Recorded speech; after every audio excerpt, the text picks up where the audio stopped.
أعوذ بالله من الشيطان الرجيم. بسم الله الرحمن الرحيم. قل من رب السماوات والأرض قل الله قل أفاتخذتم من دونه أولياء لا يملكون لأنفسهم نفعا ولا ضرا قل هل يستوي الأعمى والبصير أم هل تستوي الظلمات والنور أم جعلوا لله شركاء خلقوا كخلقه فتشابه الخلق عليهم قل الله خالق كل شيء وهو الواحد القهار. فرمایا آپ ان سے پوچھو آسمان اور زمین کا رب کون ہے؟ فرمایا آپ کہہ دو اللہ. فرمایا پھر ان سے کہو کہ جب حقیقت یہ ہے کہ تو کیا تم نے اب اسے چھوڑ کر ایسے معبودوں کو اپنا کارساز ٹھہرا لیا جو خود اپنے لیے بھی کسی نفع نقصان کا اختیار نہیں رکھتے. کہو کیا اندھا اور آنکھوں والا دونوں برابر ہو سکتے ہیں؟ کیا روشنی اور اندھیرا دونوں برابر ہو سکتے ہیں؟ اور اگر ایسا نہیں ہوتا تو کیا ان کے ٹھہرائے ہوئے شریکوں نے بھی اللہ کی طرح کچھ پیدا کیا ہے، یا اس کی وجہ سے ان پر تخلیق کا معاملہ مشتبہ ہو گیا؟ کہہ دیجئے ہر چیز کا خالق صرف اللہ ہے، وہ یکتا ہے، سب پر غالب ہے.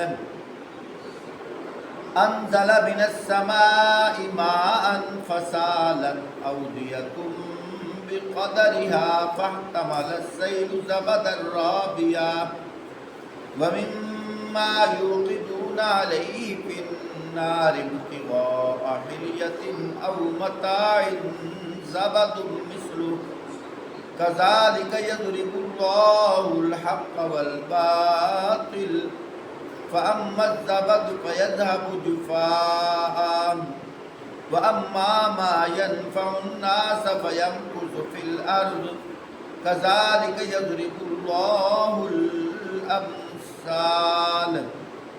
فرمایا اسی نے آسمان سے پانی برسایا اور ہر ندی نالا اپنے ظرف کے مطابق اسے لے کر چلتا ہے.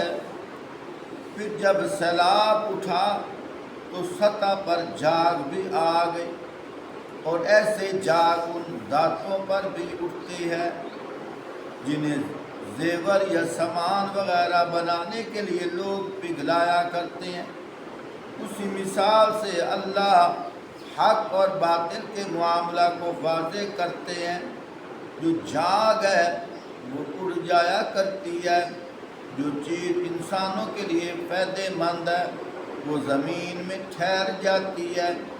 اسی طرح اللہ مثالوں سے اپنی بات سمجھاتے ہیں.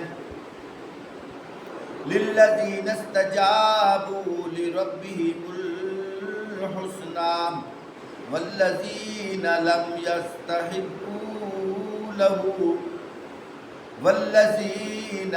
يَسْتَجِيبُوا لَهُ لَوْ أَنَّ لَهُم مَّا فِي الْأَرْضِ جَمِيعًا وَمِثْلَهُ مَعَهُ لَافْتَدَوْا بِهِ أُولَٰئِكَ لَهُمْ سُوءُ الْحِسَابِ وَمَأْوَاهُمْ جَهَنَّمُ وَبِئْسَ الْمِہَادُ.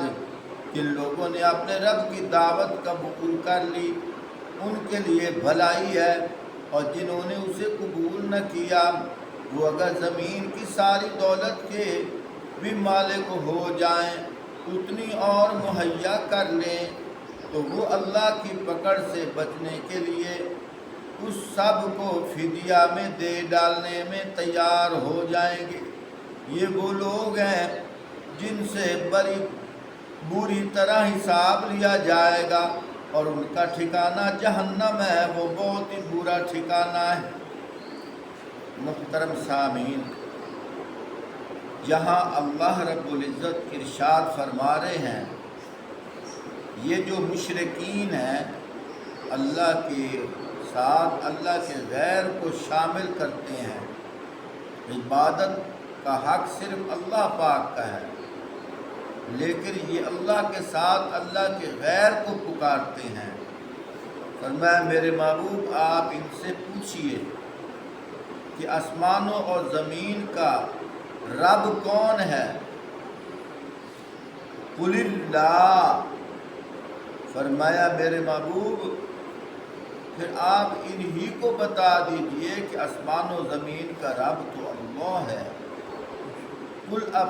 قل افاتخذتم من دونہ اولیاء، فرمایا ان سے پوچھئے آسمان اور زمین کا رب کون ہے؟ تو کہو اللہ، پھر ان سے کہو کہ جب حقیقت یہ ہے تو کیا تم نے اسے چھوڑ کر ایسے معبودوں کو اپنا کارساز ٹھہرا لیا جو خود اپنے لیے بھی کسی نفع نقصان کے اختیار نہیں رکھتے؟ یعنی کہ اللہ کے ساتھ غیروں کو تم نے شریک بنا لیا، یا اللہ کو چھوڑ کر غیروں کو اپنا مشکل کشا حاجت روا بنا لیا۔ فرمایا یہ تو نفع نقصان کا ذرہ برابر بھی اختیار نہیں رکھتے۔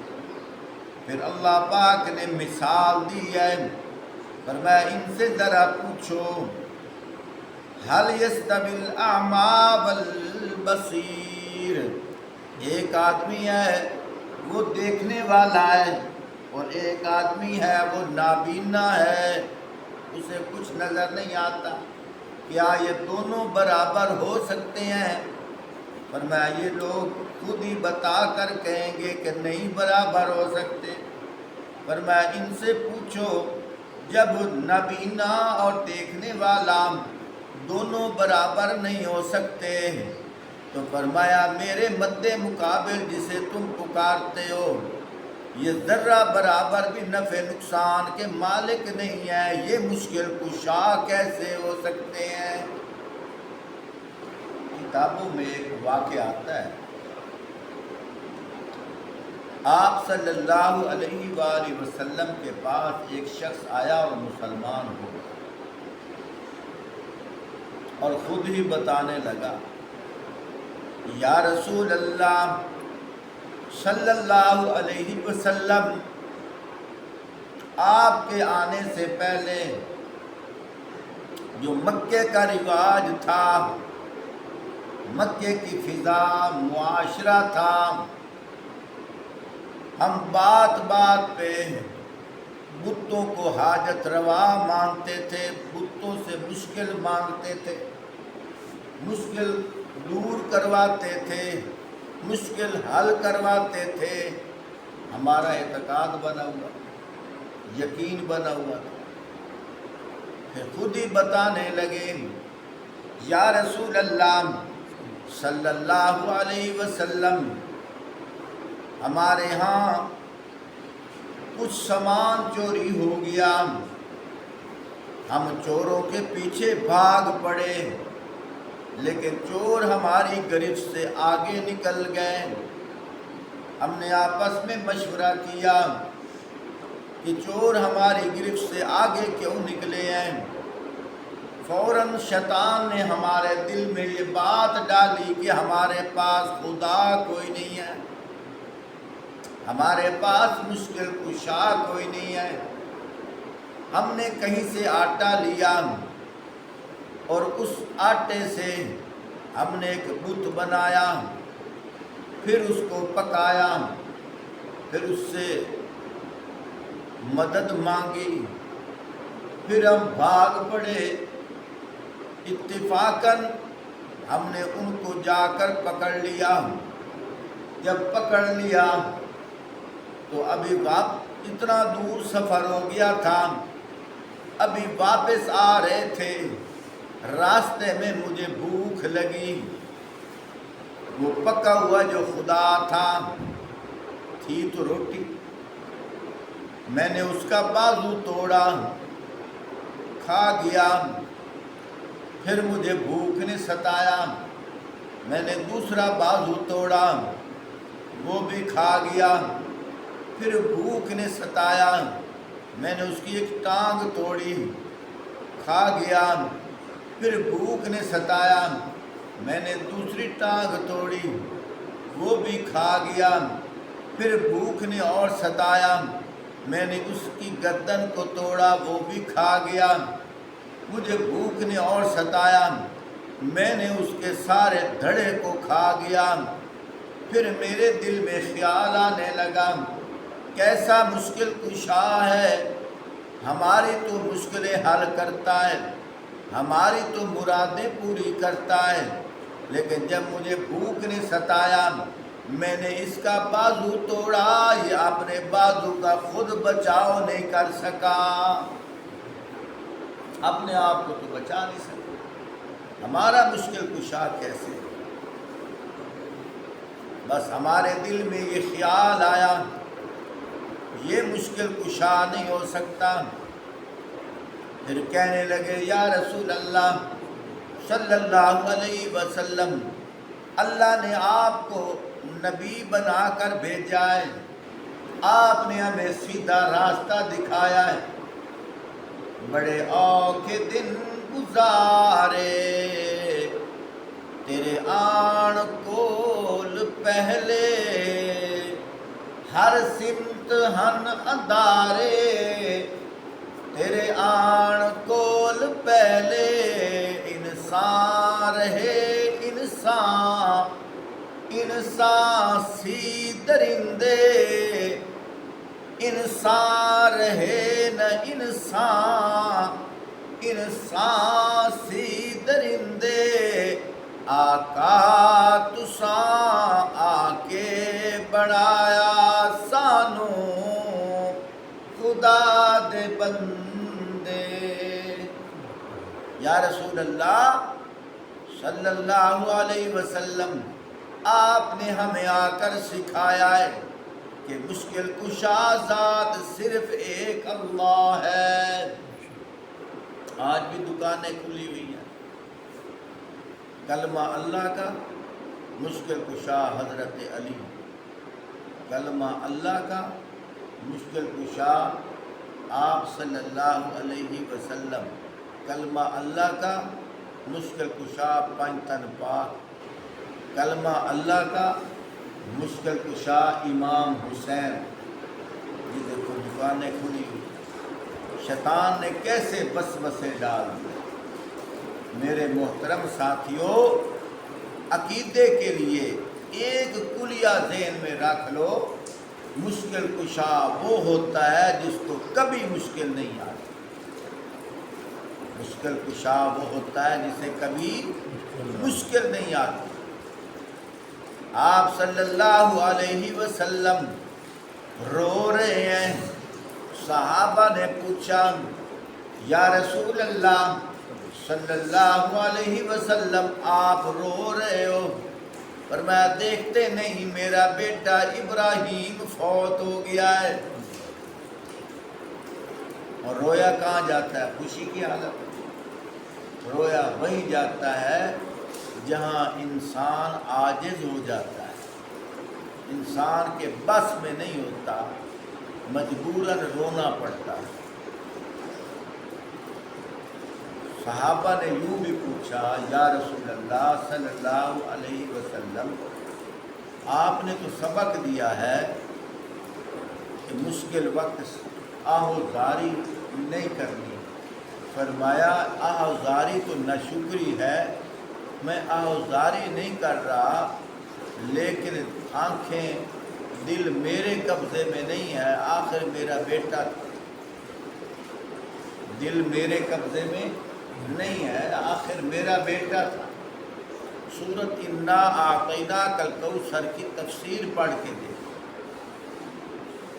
تو معلوم یہ ہوا جو روتا ہے وہ مشکل کشا۔ حضرت امام حسین رضی اللہ تعالیٰ عنہ کوفیوں سے کیا کہہ رہے ہیں کہ میرے 3 مطالبے ہیں۔ پہلا مطالبہ یہ ہے مجھے واپس جانے دو۔ اس کا مطلب ہے کہ قید میں آ گئے، مجبور ہو گئے، اس لیے وہ کہہ رہے ہیں نا مجھے واپس جانے دو۔ جو مجبور ہو جائے وہ مشکل کشا کیسے ہے؟ دوسرا مطالبہ کیا کیا؟ اگر واپس نہیں جانے دیتے تو کم از کم اتنا کر لو کہ مجھے کسی اسلامی سرحدی فوج کی طرف جانے دو۔ انہوں نے کہا ہم نے وہ بھی مطالبہ پورا نہیں کرنا۔ تیسرا مطالبہ کیا تھا؟ پھر مجھے یزید کی طرف جانے دو، پھر میں اس کے سامنے اپنی شرائط رکھوں گا، اگر وہ مان گیا ٹھیک ہے، نہ مانا تو پھر میں وہاں لڑوں گا جہاں لڑنے کا حق ہے۔ لیکن انہوں نے تینوں سوال پورے نہ کیے۔ اب خود اندازہ لگاؤ، حضرت امام حسین رضی اللہ تعالیٰ عنہ یہاں خود مجبور ہیں، تو لوگ ان سے مشکل حل کروا رہے ہیں۔ یہاں لوگوں کے ذہن میں یہ بات بھی آ سکتی ہے، نعوذ باللہ دیکھ امام حسین کا ویری، توبہ استغفر اللہ۔ پیارے بھائیوں، اللہ کی قسم، حضرت امام حسین رضی اللہ تعالیٰ عنہ ہمارے ایمان کا حصہ ہے۔ اس کے دل میں امام حسین کی محبت نہیں، اس کے دل میں ایمان نہیں ہے، اس کے دل میں ایمان نہیں ہے، اس کے دل میں آپ صلی اللہ علیہ وآلہ وسلم کی محبت نہیں، اس کے دل میں ایمان نہیں ہے۔ لیکن ہم یہ کہتے ہیں جو حق اللہ کا ہے، اللہ کے حق کے ساتھ ذرہ برابر کسی کو شریک نہ کرو۔ عقیدہ تب مضبوط ہوتا ہے۔ ایک اور بات کرتا جاؤں، لوگ کہتے ہیں لو جی پیروں سے مدد نہ مانگو، لیکن خود پڑوسی سے مدد مانگ رہے ہوتے ہیں، پھر یہ مشرک نہیں ہو جاتے؟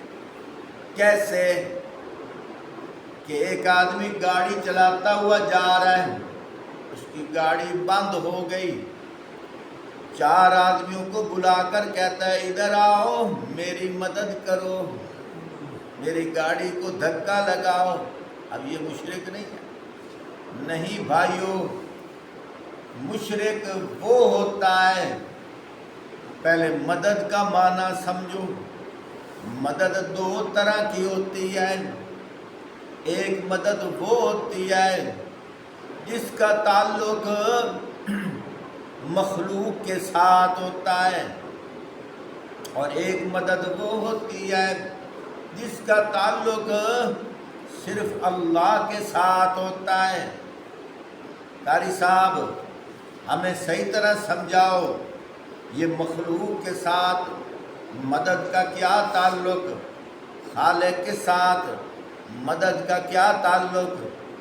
فرمایا جو مخلوق کے ساتھ مدد کا تعلق ہوتا ہے، اگر ایک ساتھی مدد نہ کرے اس کی جگہ دوسرا مدد کر سکتا ہے۔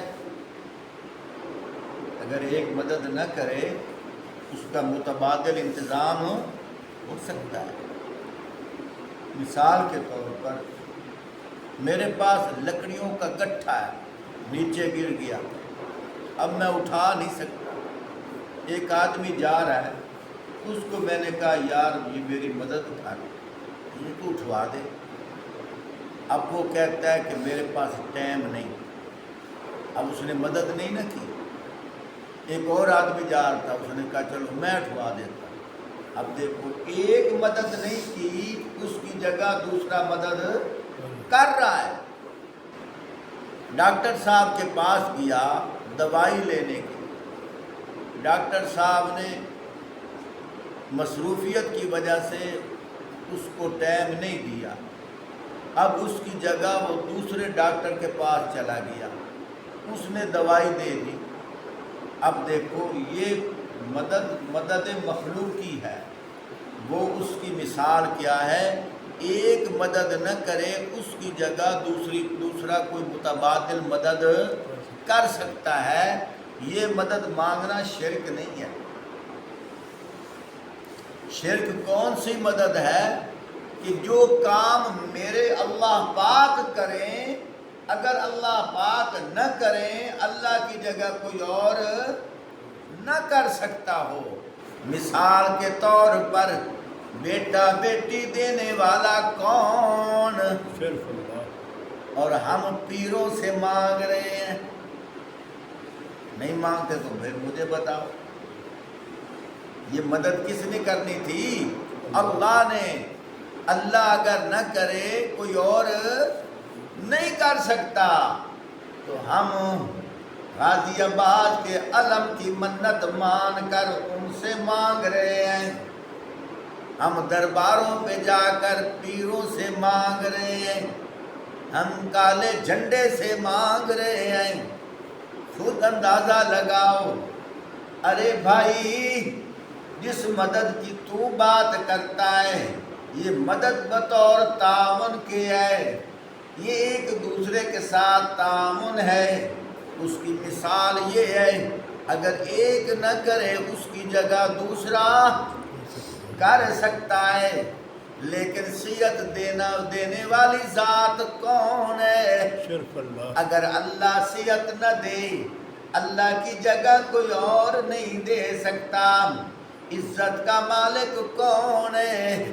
اگر اللہ عزت نہ دے، اللہ کی جگہ کوئی اور دے نہیں سکتا۔ رزق دینے والا کون ہے؟ اگر اللہ رزق نہ دے، اللہ کی جگہ کوئی اور دے نہیں سکتا۔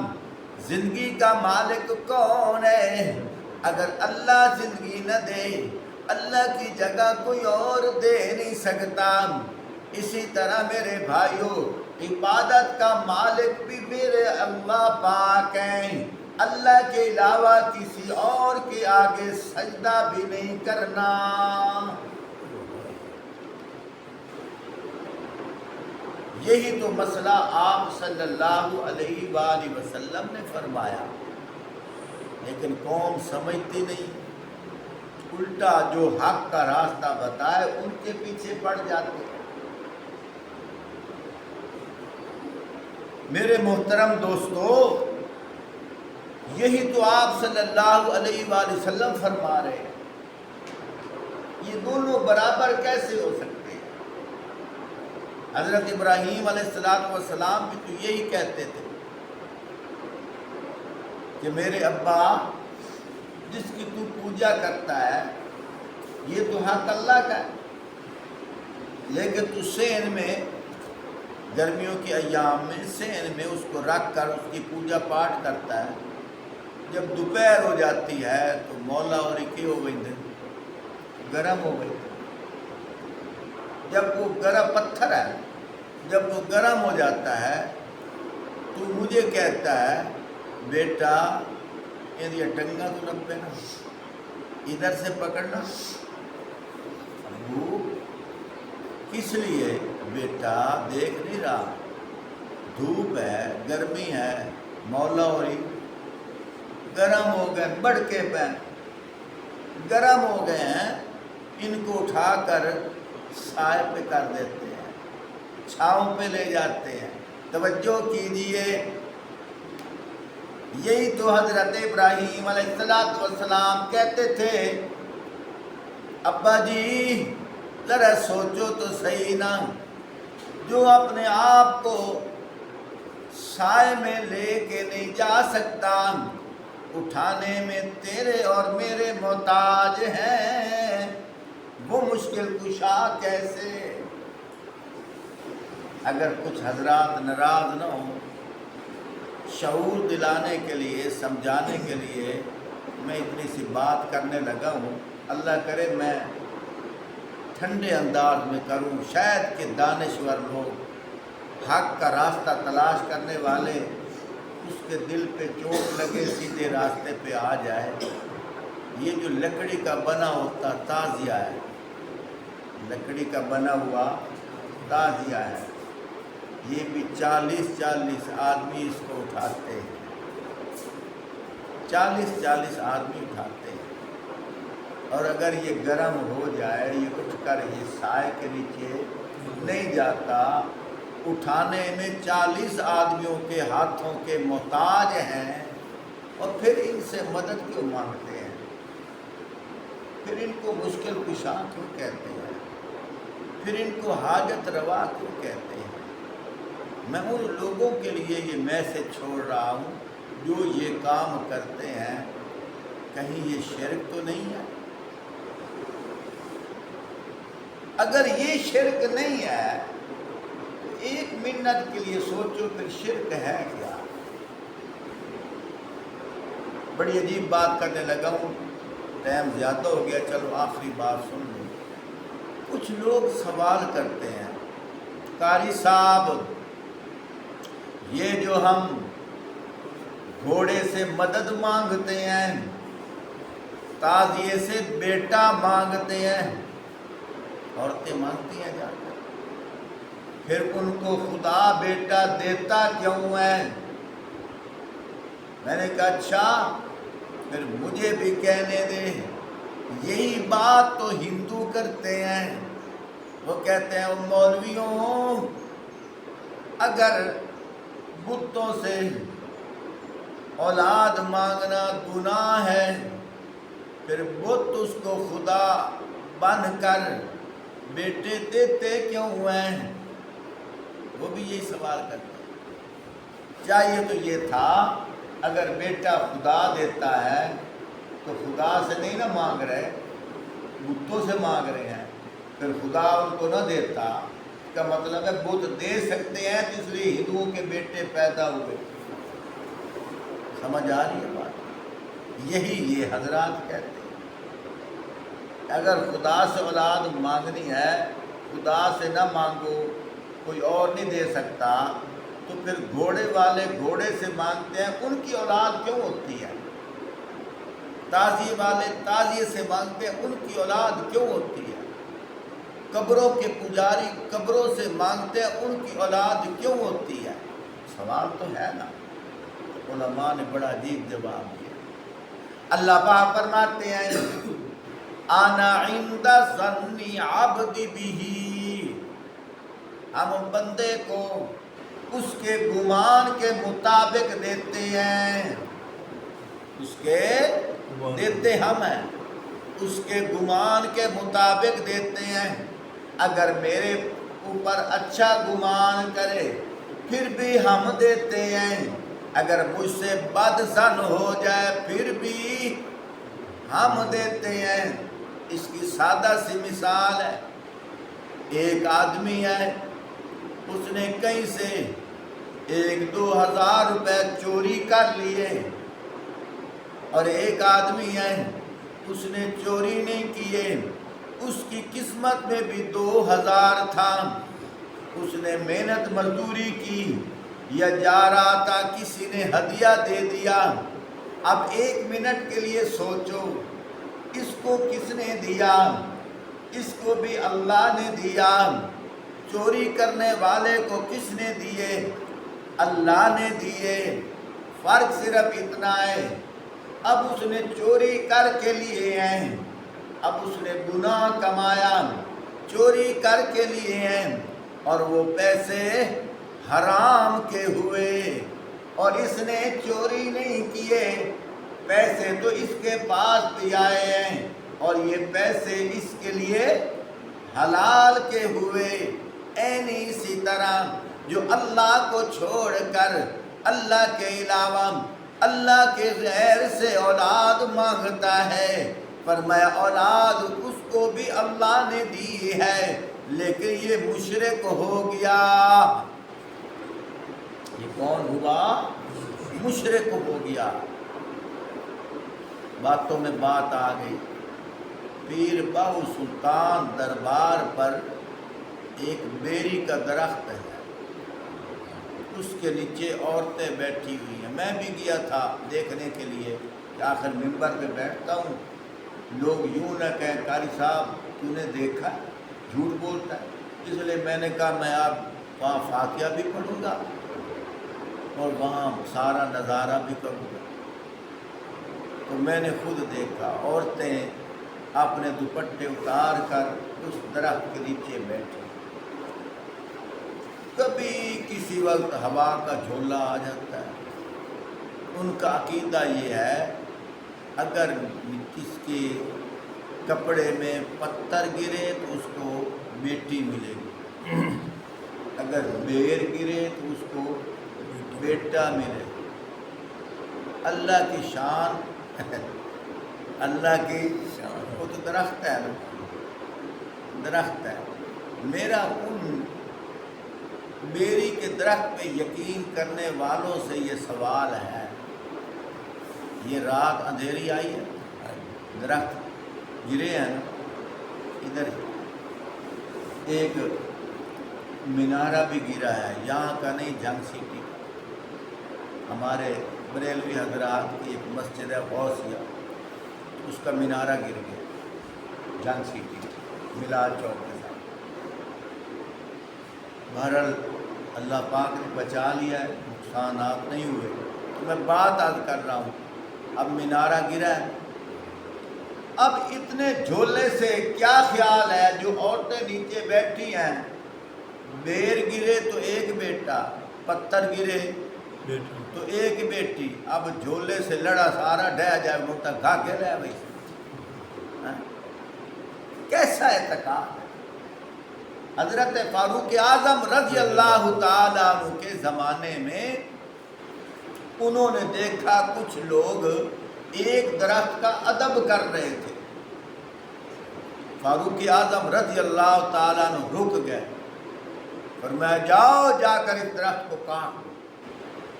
اس وقت کچھ لوگوں نے کہا بھی صحیح، اے امیر المومنین رضی اللہ تعالیٰ، آپ دیکھتے نہیں یہ درخت وہی ہے جس کے نیچے 1400 صحابہ نے آپ صلی اللہ علیہ وسلم کے ہاتھ پہ بیعت کی تھی، جس کا ذکر قرآن میں ہے، جس کا ذکر. فاروق اعظم رضی اللہ تعالیٰ نے فرمایا وہ تمہاری بات ٹھیک ہے، لیکن جو میں دیکھ رہا ہوں اب ہماری وجہ سے لوگ ادب تو کر رہے ہیں، جھک نہیں رہے، لیکن جب ہم چلے جائیں گے لوگ زیادہ مبالغہ کرتے ہوئے جھکنا شروع کر دیں گے. اس لیے میں کہتا ہوں کہ نہ درخت ہوگا نہ لوگ اس کو جھکیں گے. اب فاروق اعظم رضی اللہ تعالیٰ عنہ اس زمانے میں آ جائیں تو آ جائے باؤ سلطان دربار پہ تو ان مشرکوں کا کان پکڑ کے فرمائیں گے نہیں میں نہیں کہتا تھا تمہاری حالت یہ ہے. اب وہ درخت کہاں، یہ درخت کہاں. اس درخت کی نسبت آپ صلی اللہ علیہ وآلہ وسلم کے ساتھ ہے. فاروق اعظم رضی اللہ تعالیٰ عنہ نے شرک کا سوراخ کیسے بند کیا کہ اس درخت کو بھی رہنے نہیں دیا.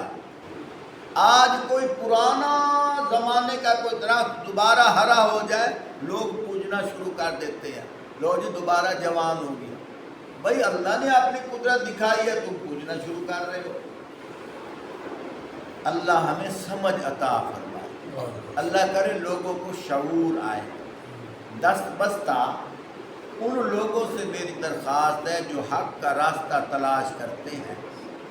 تھوڑی سی میری تقریر آج والی کڑوی ہے، لیکن کڑوا شربت ایک دفعہ پی لو، ایک دفعہ غور سے سن لو، پھر بعد میں اپنے سینے پہ ہاتھ رکھ کر، سینے پہ ہاتھ مار کر نہیں، ہاتھ رکھ کر خود فیصلہ کرو کہ ہم کدھر جا رہے ہیں. خود فیصلہ کرو. اس لیے تو اللہ پاک فرما رہے ہیں میرے محبوب آپ ان سے پوچھو هل يستوي الاعمى والبصير، کیا اندھا اور دیکھنے والا دونوں برابر ہو سکتے ہیں؟